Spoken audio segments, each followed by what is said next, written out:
All right, everyone, welcome back to another episode of Speak to the Beak. I am Tim the Ferds. We're coming at you midweek. It's August 3rd. So by the time you listen to this, August 4th, we're here with another divisional preview. Today, we are finishing up the NFC. We're doing the NFC East. I know a couple of you are Giants fans or Eagles fans, so you've been looking forward to this. I actually know a Cowboys fan also, and obviously my brother is a fan of the football team that resides in Washington. So hopefully this one, the viewers are happy out here. Before I get to obviously the divisional preview, we do have some football news. Carson Wentz is injured. Quenton Nelson is injured. Jeff Gladney was released by the Vikings. So we got some things to discuss before we even get to the NFC East.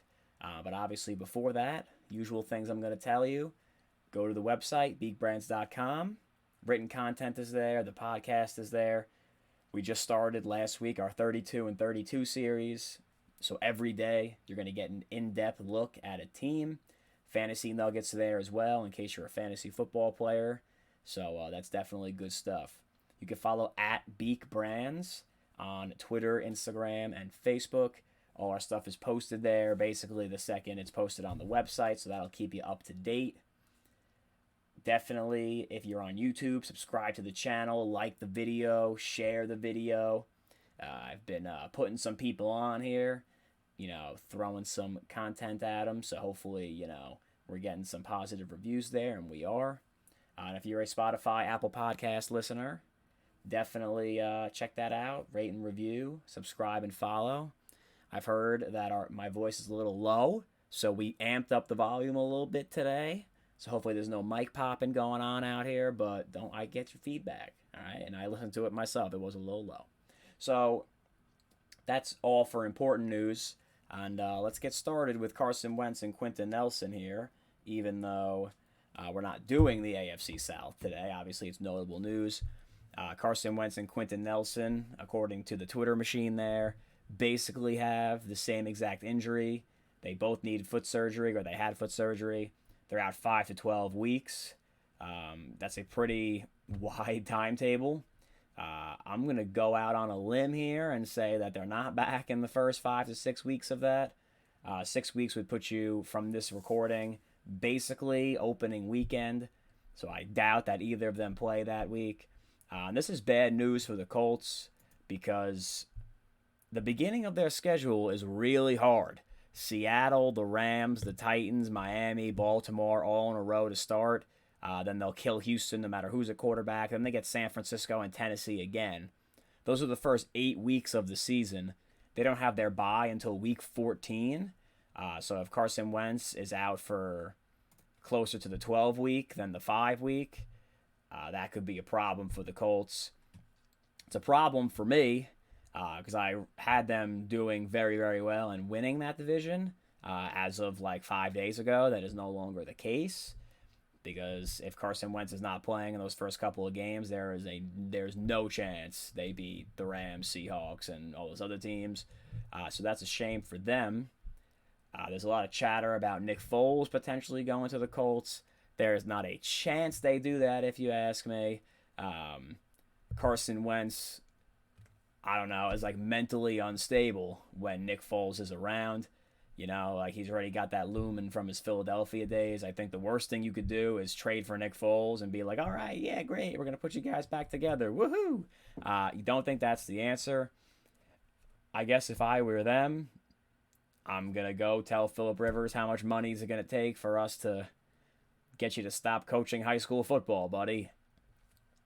And I saw an update before on Twitter. It's about 45 minutes ago that they were interested in Phillip Rivers potentially, or he was interested in, not being retired. So don't know what's going to happen there.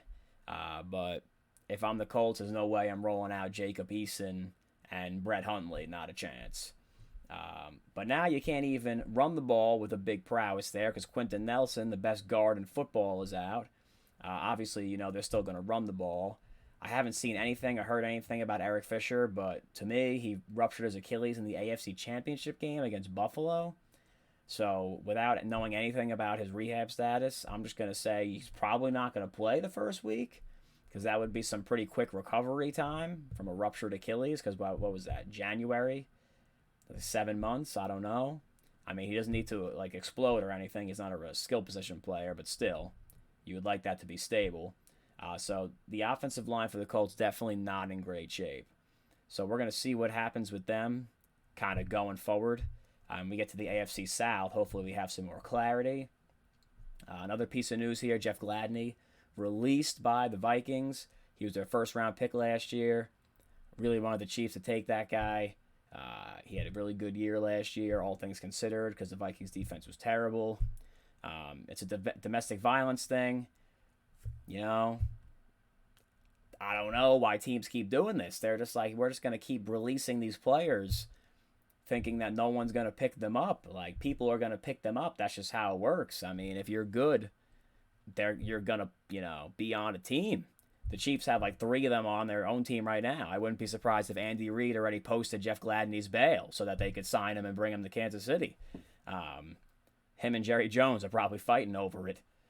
He's trying to see who can bring him to their team first. So, I mean, I get it. Bad PR move. The Vikings don't want to have him on the squad because of the whole domestic violence thing.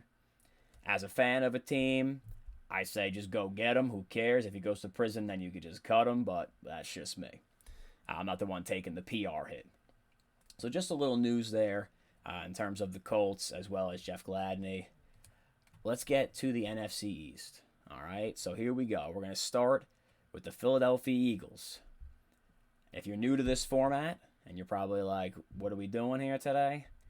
We're going to give a little recap of last year, some additions and losses that play a big role, storyline for the team, game of the year on their schedule, fantasy player I like, and of course, expectations for this season.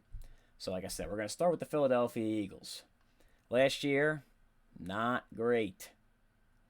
They had 4 wins, I believe, right? I could double check that, even though I have it up.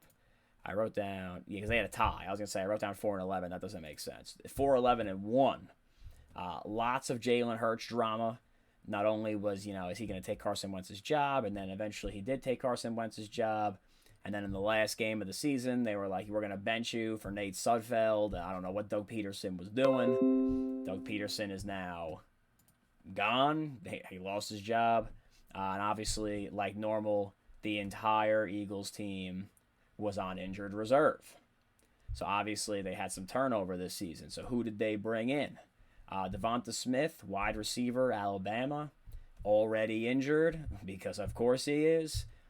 Landon Dickerson through the draft, also Alabama center and or guard. They really needed some help on the offensive line. He should be good for them. Last guy through the draft of note, Kenneth Gainwell, running back.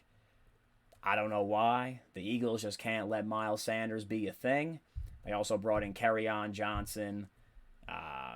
They still have Boston Scott. Like, they got super, obnoxious heads back there in terms of running backs that are annoying for fantasy.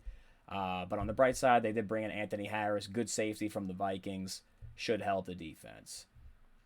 In terms of defense, they lost Jalen Mills. They lost Deshaun Jackson, who's not a defensive player, obviously. He went on to the Rams. I think over the past 2 or 3 years for the Eagles, he's probably played about 5 quarters, so not really a big loss. Malik Jackson and Rudy Ford also jumped ship. So in terms of super high impact players, they weren't really doing that on either side of the ball. They're going to expect Devonta Smith to be their number 1 receiver. I just don't know if a guy who's 165 pounds can hold up in the NFL. We'll see. I mean, I know he's been small his whole life, but even if you play at Alabama, these guys are playing in the pros are really big and scary. And he's already week to week with a sprained MCL or something. So something to keep an eye out on there. My storyline for the Eagles basically is Jalen Hurts the quarterback of the future. I don't know the answer to that. You can tell when you watch him, when he's on his game, he's pretty good. When he's off his game, he's basically a running back that plays quarterback. I mean, he was lighting it up some games last year. It's just, can he get that on a consistent basis? I don't know. Can Nick Sirianni coach? I don't know. The Eagles have a lot of question marks going on right now. If they were to be terrible again this year, I'm just going to assume they're taking another quarterback. But apparently this quarterback class coming up is not the greatest. So I don't know. Like, do you just force Jalen Hurts to work? I'm going to go with yeah. I mean, I guess. The offense is going to be tailored to him this year, though, which should help him. And he has, not good, decent skill position players around him. They have 2 tight ends as of right now, Zach Ertz, Dallas Goedert. Why Zach Ertz is still on the team, I have no idea, but he's there. As I mentioned before, you got about 45 different running backs that can carry the ball. You got Devonta Smith if he's playing. And then you also have Jalen Rieger, who they took last year, who was pretty terrible. But he was also injured. And Carson Wentz, couldn't hit water if he fell out of a boat lost at sea. So, I mean, is he actually bad? I have no idea. Then you got other guys like Travis Fulgham and friends who are kind of just running around. I don't know if the Eagles are going to be that good this year because, like I said, they have a ton of question marks as well as their head coach. The only thing that saves them and the rest of these teams in the NFC East is that the division is terrible. Hands down, easily, the worst division in football. I don't even think it's close.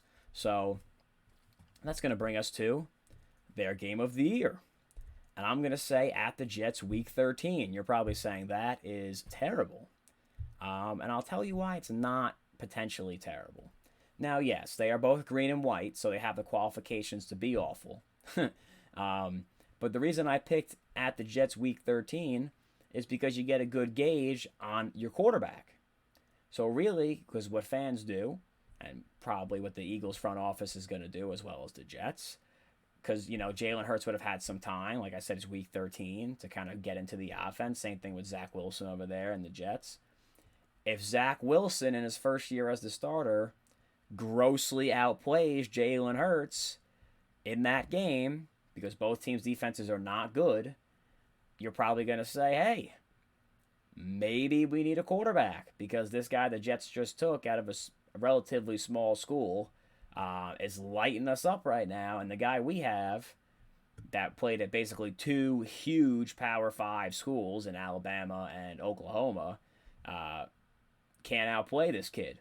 So, and it could be vice versa. I mean, we're not talking about the Jets right now, but, if Jalen Hurts goes out there and shreds the Jets and he looks significantly better than Zach Wilson, you're probably going to say, hey, maybe we should just keep this guy. Zach Wilson was just a number 2 pick in the draft. So what are the chances we're going to upgrade over Jalen Hurts if this is what Zach Wilson looks like compared to him? So I think it's going to be a big game in the fact that both teams get to evaluate what they have.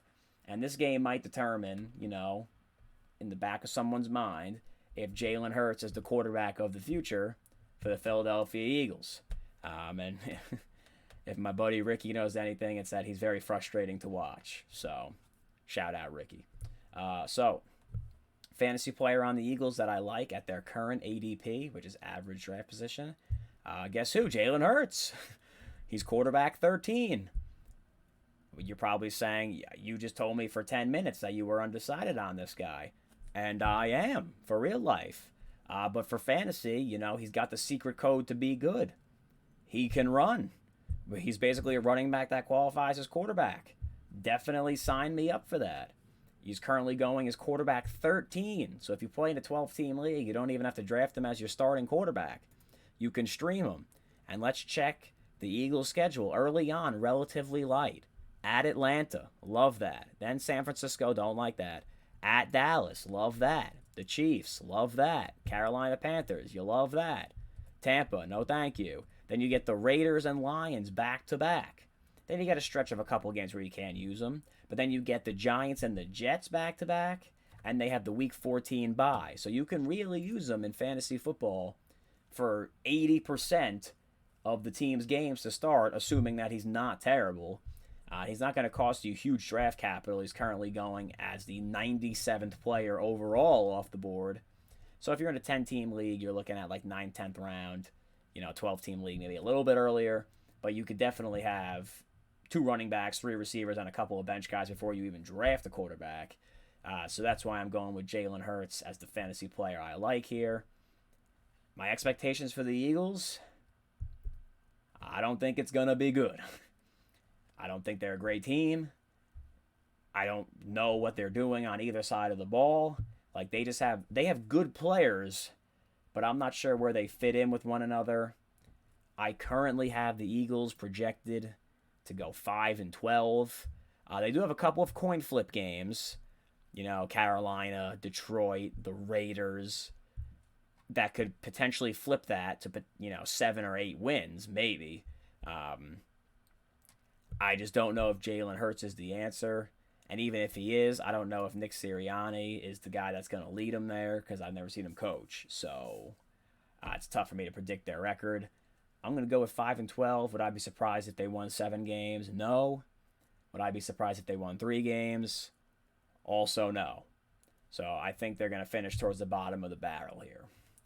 And speaking of the bottom of the barrel, it's going to lead to our next team, the New York Giants. So before we even get into anything for this preview, obviously living in New York, you get a lot of football updates from the Jets and the Giants. Giants had a big fight at practice. I wish there was video of it. I live for training camp fights. It's a great time. Joe Judge made the team run 100-yard sprints. Love that. Treat them like 14-year-old high school kids. And then put them on the goal line to do push-ups. He dismissed the coaches and then basically ripped the team a new one. Love it. I mean, kind of. I'm not a Giants fan, and a lot of Giants fans really like Joe Judge. I just don't know how long you could keep that act up of being like the dictator there, but I get it. He's trying to set a culture. And, I mean, listen, they responded last year. They played really well, so I'm sure the players like him. I think it's more of a respect thing. I was reading on Twitter that the fight ended up with, like, Daniel Jones in a pile, and that just can't happen, where the franchise quarterback, even if he's terrible or potentially not good, you just can't be fighting with the quarterback. I'll just tell you that right now. So this is a little Giants training camp update for you. Speaking of last year's Giants, though, they were pretty bad, 6-10, but they somehow still had a chance to win the division because everybody else was equally as bad. And I know the Giants were a little bit salty about what the Eagles did with the benching of Jalen Hurts. So I'm curious to see what happens the first time the Giants play the Eagles, which, let's check the schedule here, is week number 12. So it's pretty late in the year, but still, let's see if they get on that from last season. They brought in some pretty high-profile names. Kenny Gallaudet. I mean, obviously, great contested ball receiver from the Lions. He was Matt Stafford's go-to for a few years there. Signed with the Giants for big money. They brought in John Ross and Zach Fulton. Okay, I mean, John Ross, field stretcher. I don't even know if he's going to make the team. I just really like speed players. Reggie Ragland, ex-Chief. Good two-down linebacker. Really good at stopping the run. So he should be able to help the Giants there, especially with Washington and Dallas looking to run the ball a ton. They picked up Kyle Rudolph, who was released from the Vikings. So now they have a tight end that can actually catch the ball. And then Adoree Jackson, same thing, released from Tennessee, but he's a corner. He's been kind of up and down throughout his career, but the Giants need some help in the secondary, so it makes sense. They lost Kevin Zeitler and Dalvin Tomlinson, 2 guys on both sides of the line, so I never really like losing the big dudes up front. We talked about Tomlinson for the Vikings last week. He's a good player. Zeitler now plays for Baltimore, I believe. So, not great, but they brought in some guys to offset that. Talk about Kenny Gallaudet for a second. Apparently in practice, he pulled up, held his hamstring immediately. That's never a good sign. So this is going to go one of 2 ways. One, he's just not going to play for 8 to 10 weeks, and they'll be smart and rest him. Choice number 2, which is probably more likely, is they'll sit him for like 5 or 6 weeks. He'll come back too early. He won't be full speed. He'll play 2 or 3 games. He'll re-injure his hamstring, and then we won't see him till week 11 or 12. I hope for his sake they take their time on it. But, NFL teams are dying to get these guys out there. He was their big, prized free agent signing. So I'm just assuming they're going to want him out there as soon as possible. But for the Giants this season, a little storyline here, not Kenny Gallaudet related, is kind of the same thing that the Eagles storyline is, which is this is the make or break year for Daniel Jones. Now, I do think Jalen Hurts has more time than Daniel Jones, but for me, this is it for Daniel Jones, because there's a couple of things that could factor off this. Number one, if he's terrible, obviously you need a quarterback, and two, Dave Gettleman, see you later, buddy. That's the end of the road for you. I don't know what his deal is as general manager. He kind of just does his own thing. You can kind of predict the Dave Gettleman picks. I didn't really like Daniel Jones when they drafted him. I didn't like Daniel Jones his first year playing. I didn't like Daniel Jones last year. I don't like Daniel Jones now. He just felt underwhelming to me. Like his ceiling was like Alex Smith, which you can't be taking that high in the draft. But this has Dave Gettleman's name attached to it. And unfortunately for Giants fans, because this could happen, Dave Gettleman gets fired. They bring in a new GM. He wants his own head coach. Joe Judge loses his job, potentially. And this is when teams start, spiraling downhill quick. The quarterback cost the GM his job. They get a new GM. That cost the then head coach his job. But the players and the fans like the head coach. He brings in his own head coach. That doesn't work. And now you're just spinning the tires, doing absolutely nothing. So this is a big year for the Giants franchise. And it's basically all on Daniel Jones' shoulders. So I'm sure he'll thrive in the pressure there. And that's going to lead me, the storyline, to the game of the year, which is I couldn't pick one, so I picked two, and they're back-to-back. At Miami, at the Chargers, week 13 and 14. Probably saying, why those games? Well, because kind of similar thing with Jalen Hurts and Zach Wilson. You can compare Daniel Jones to Tua and Daniel Jones to Justin Herbert in those games. Now, the Dolphins and Chargers defense are much better than the Giants defense, so Daniel Jones is fighting an uphill battle here. But we saw Tua last year. Guy looked awful. So if you go out there, week 13, and Daniel Jones looks a lot better than Tua, you probably feel pretty good about yourself because you're like, hey, that guy was a top 5 pick also, and he's terrible. And I think the Dolphins are a better team overall than the Giants. But the big problem is going to be when you go to play the Chargers, because Justin Herbert is going to look better than Daniel Jones, in my opinion. So then the Giants have a decision to make, right? If he looks better than Tua but not better than Herbert, you're kind of stuck like, we would need to be, really, really bad for us to upgrade a quarterback the way we would like. If Tua looks better than he does and Herbert blows him away, then it's an easy decision. This is not our guy. We need to draft a quarterback. And once again, see you, Dave Gettleman. So what does that mean, right? Because obviously I don't trust Daniel Jones in terms of players on, the Giants that I would take in fantasy football. So at the top, you got Saquon Barkley, Kenny Gallaudet. No thank you to either one of them at their current ADP. Now, I get it. Barkley, a lot of volume. He's explosive, all that. Coming off a torn ACL. Don't love the offense. They might limit his touches. It's a little scary for me in the first round. If he falls to the back end of the first round, I'd be willing to take him. But the guy I'm going to go with for PPR leagues is Sterling Shepard. He's going as wide receiver 67, overall player 189. He plays in the slot. I've just always liked him. I don't know why. I feel like he should get the ball more often than he does. Obviously, Kenny Gallaudet, if he's healthy, is going to take coverage away from the slot. They drafted Kadarius Toney, which I didn't understand, but all right, he's going to play. I'm not sure if he's any good. You got Darius Slayton, who only runs 2 routes, so he's not going to eat into Sterling Shepard's workload there. I don't know. I just feel like that could be a guy with upside. The Giants don't have a ton of usable fantasy players, so that's kind of where we're going with the Giants.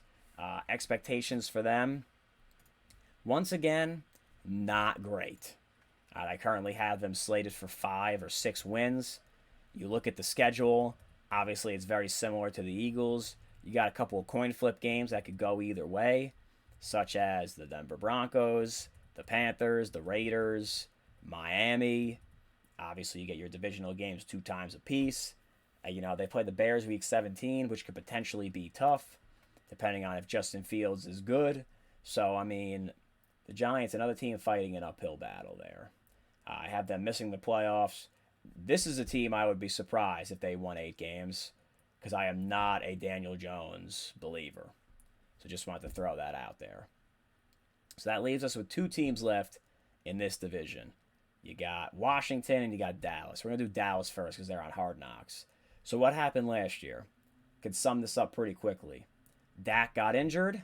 Season was over right then and there. But on top of that, the defense was actually dreadful. Like, real bad. So they fired Mike Nolan, who shouldn't have even had a job in the first place. They brought in Dan Quinn, who, if you watch the Falcons' defense, they were also not good, but it's got to be an upgrade over what they just had. He's also going to go to a 4-3, I believe, which is what Dallas should be playing most of the time. But I have to double check that. I'm going to get that mixed up. I know it, so don't flame me. But he's going to go back to the scheme they were running before Mike Nolan got to Dallas. Who did they add? Basically nobody. So they drafted Micah Parsons, who should help them linebacker, give a little pass rush as well. He's a solid tackler. He's a good player. Their other addition is that Dak is back. But we have some Dak injury news. So they took it light with his ankle the first day or two of practice. Right? And then he hasn't thrown in 4 or 5 days now with something going on in his shoulder. He's got like a strained muscle, or they want to rest him. It's a little precautionary. See, that worries me. If I was a Cowboys fan, that would worry me. We just got back to practice, and this guy has 2 separate lingering ailments. And he hasn't even participated in a padded practice as far as I know. And even if he did, you can't hit him anyway. You just invested a ton of money in this guy. So, it's just a little scary. It makes me a little bit nervous. If I was a Cowboys fan, I'd be a little nervous about that. Who did the Cowboys lose? They lost a lot of guys. So Andy Dalton's gone. Good backup quarterback. He's now in Chicago. Sean Lee retired. Blake Bell, the Belldozer, back in Kansas City. God bless. We needed a blocking tight end. Cam Irving left. He's with the Panthers. Aldon Smith jumped ship and then promptly got arrested. Not surprised. Tyron Crawford retired. Xavier Woods went to the Vikings, I believe. And Awuzie signed with Cincinnati, I want to say. So they lost, like, a lot of name-brand players. How much they impacted the team varied, but that's a decent amount of turnover for a Dallas team. Now, luckily for them, most of it's on defense, and their defense was terrible to begin with, so, it can't get much worse. Their offense should be just fine, but just another note here. Amari Cooper had another ankle foot surgery thing in the offseason. What's going to happen with that, I don't know, but just wanted to throw that out there.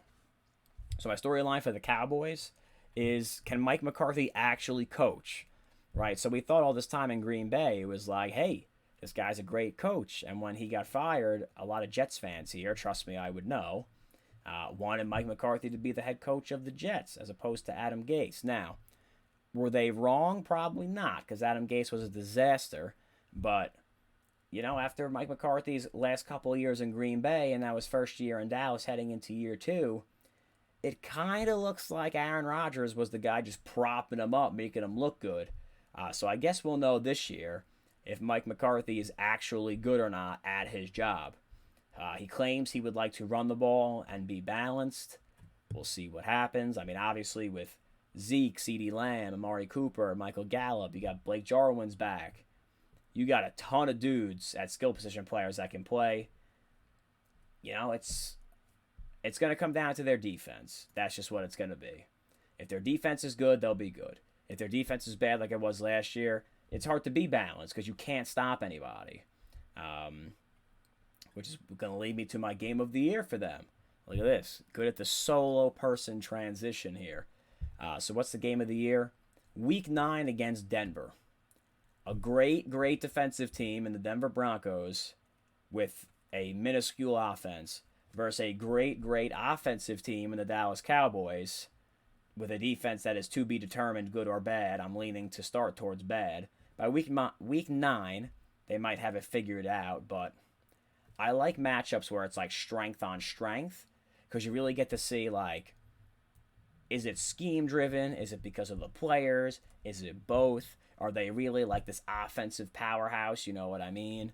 Because, listen, it's very possible that the Cowboys get dominated up front by Denver, and then it's just like, you don't have the meat and potatoes, so to speak, to do anything in the playoffs. Like, you just have fancy guys at skill position, so you're basically playing flag football or 7-on-7 is what you're doing. And if you're Denver, this will give you a good gauge because you got to play Kansas City twice a year.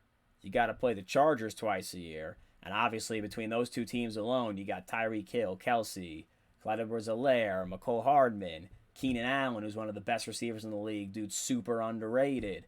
Austin Eckler. Obviously, the Chargers have Herbert. So, like, Mike Williams. So, if you could slow down Dallas, who has a ton of guys, you should be able to slow down, in theory, the Chiefs and Chargers, who might... Well, Mahomes is definitely better than Dak. Herbert, I guess, is to be determined, even though I really like what I saw last year from him. So that's my game of the year for the Dallas Cowboys. A fantasy player I like from their team. So this was hard to pick someone because if you want anyone on the Cowboys, they're basically all going inside the top 50. Zeke, Lamb, Cooper, Dak are all going super high. Gallup's going in like the top 80 to 85, even though he did nothing last year. So by default, I could either just pick a tight end because there are none and Blake Jarwin, or I'm going to go with Tony Pollard, and that's my choice. He's going as running back 41, player 126 off the board as of this recording. Why Tony Pollard? I tend to be on the side of this where Zeke is heading downhill.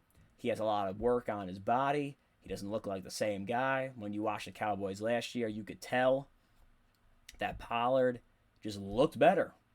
You know, I'm not a scout, I'm not a general manager, but when you watch the game, you're like, that guy is more explosive than that guy, so why is he not playing more? I don't think Pollard's that kind of running back that can handle an entire workload onto himself, but instead of giving him, 5 to 7 touches a game, maybe up it from 9 to 11 or 12. And obviously, if Zeke goes down, you have like the premier top 10 handcuff in terms of he's going to shoot all the way up to a mid to high end running back 1. So Tony Pollard is definitely my choice there. And expectations, I have them currently just missing the playoffs, going 8-9. They could go 9-8. I mean, there's a couple of games that are going to be coin flips, just like the other teams. It's pretty much against the same teams. The Chargers, the Panthers, they should beat them though. The Broncos, the Raiders, the Cardinals, lose boys from last year. So, I mean, you should have people, or teams, that you should beat. And that's going to make or break their season to me. Let's get to the last team. You're probably saying, well, he's 3 teams so far not in love with. I ain't in love with this team either. But someone's got to win the division. So, the Washington football team, silly name. They won the division last year despite starting like 4 or 5 different quarterbacks. You had Dwayne Haskins, who was terrible. You had Kyle Allen, who was terrible. You had Alex Smith on one leg. You had Tyler Heineke, whatever that his name is, who actually balled in that playoff game against the Buccaneers. They went 7-9, still made the playoffs. That's how terrible the division is. Like I said, they lost in the first round. But here we go. They made some moves this offseason. They brought in Ryan Fitzmagic, ready to go at quarterback, potentially, him or Heineke. They brought in William Jackson, probably the most underrated corner in the league. And between now him, they still have Fuller as well. Secondary's not amazing, but it's definitely improved. They also brought in Darryl Roberts, good slot corner, depth, like that. Curtis Samuel followed Ron Rivera from Carolina to Washington. Never been a big Curtis Samuel guy. He's just like store brand Percy Harvin. And they already have store brand Percy Harvin and J.D. McKissick, so why they need a second one, I don't know. But I guess that's just the offense they want to run. They brought in Charles Leno from Chicago. Eric Flowers is back. They made a trade with Miami. So they really tried to bolster the offensive line after Morgan Moses said, see you later. Guys they lost. Obviously, Alex Smith. Glad he even came back to play. I cringed every time I watched it. Glad he's not playing anymore. Long time, then Redskin, and now football team member. Ryan Kerrigan left. Jeremy Sprinkle, fan favorite. I know he's a fan favorite in my house. Like I said, my brother is a big Washington fan. Anytime Jeremy Sprinkle does anything, it was exciting. He's gone. Ronald Darby jumped ship. He went to Denver. So there was, like every other team, a lot of turnover. But I really like what Washington did in the offseason. Obviously, they had draft picks too. But, I mean, how much time could you possibly have here? Their first-round linebacker, though, I've heard on Twitter, killing it at training camp. So just something to watch out for because our linebacking core is pretty weak. So let's get to a storyline. What are we thinking here? I'm going to go with, can a young defense carry a veteran quarterback to the playoffs? I don't know. We're going to find out. Now, they did make the playoffs last year, basically on the back of the defense. Their front four is ridiculous, right? You got Chase Young. You got Jonathan Allen. You got Payne. You got Matt Ioannidis still. You got Montez Sweat. Like, they have dudes for days up front. I mean, Jonathan Allen just got a massive contract from Washington. So, I mean, it's going to be tough to really, if you get behind in a game against Washington, it's going to be tough to throw the ball because they have a lot of good pass rushers. It's also tough to run with the middle on them, just saying. The rest of the defense, though, still relatively young. Outside of corner, I guess. They have some veteran leadership there. The defense is going to need to carry them because you know, as well as I know, Ryan Fitzpatrick will make mistakes in games or in stretches of games. That's just what he does. He'll win you 2 or 3 games by himself where you should have lost, and he'll lose you 2 or 3 games that you should have won. So it's going to be up to the defense to carry them. And like I said, you play in a weak division. The defense should win you both games against Philly, in theory. The defense should win you both games against the Giants, in theory. If the defense can shut down the Cowboys, or at least contain them, and you can run the ball and beat them that way, you're looking at going 5-1 or 6-0 in your division. And if you do that, you're basically making the playoffs like as a lock. So, I mean, those divisional games this year are going to be huge. And just something to note with their schedule, it's like very strange. The end of their schedule is all divisional games. You got Dallas, Philly, and New York all in a row to wrap it up. So, I mean, if the division is close going into week 14, that's when they play Dallas for the first time, it's going to get wild out here. And I'm totally here for it. So, what's their game of the year, you're probably asking? Week 6 against the Chiefs, week 7 against the Packers. Really good gauge to where you're at if you're a young defense.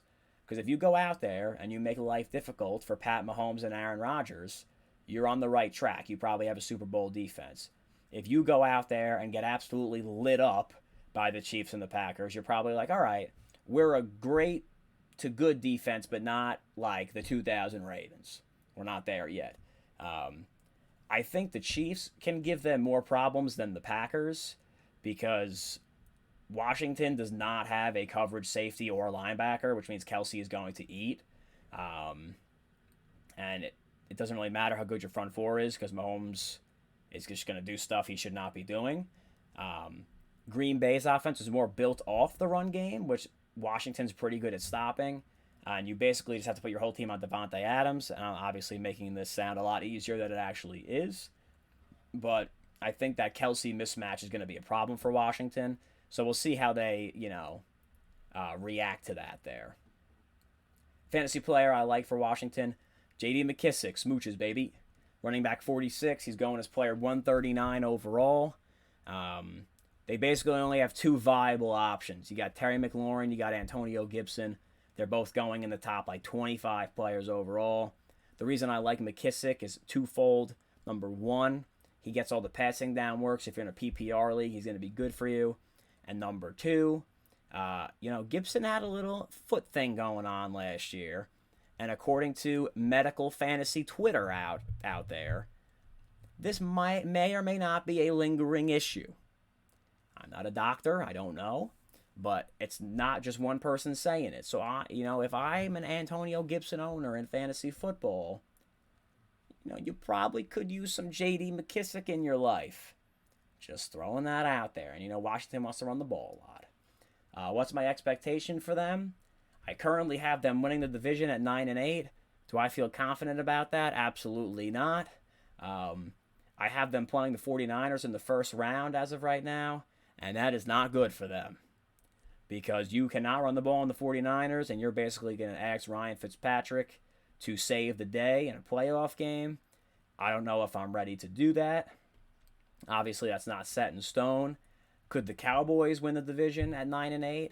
Of course they could. Like I said, it's going to come down to the end there. So that's what we got for the NFC East. Before I preview, next week's episode, like I said before, to start every show, go to the website, beakbrands.com. 32 and 32 series is there. Fantasy Baseball Waiver Wire column is there. The podcast is there. Check it out. Follow at Beak Brands on social media, Twitter, Instagram, and Facebook. We post stuff there as well. If you're on YouTube, subscribe to the channel, like the video, share the page, etc. And if you're an Apple listener or a Spotify listener, definitely subscribe or follow the feed so when we release a new episode, you get an update on it. And definitely share with a friend if you like what's going on here. So after, 40-ish minutes of football talk, next week, we're going to be out here starting with the AFC. We're going back out west, so sorry, Jets fans, you're just going to have to wait. So we're going to start with the AFC West and my team, the Kansas City Chiefs. Go Chiefs, go. And then we'll kind of make our rounds all the way back, coming east, until we get to the AFC East, talk about the Jets, Bills, and Friends. It's currently August 3rd. You got about a month, 1, 2, 3, 4, until the first week of the NFL season. It's about 5 weeks away. So we're really getting there. The Hall of Fame game is coming up, so we get to watch some scrubs play football, but, I'm here for it. Things you love to see. So until next week, I'm out of here.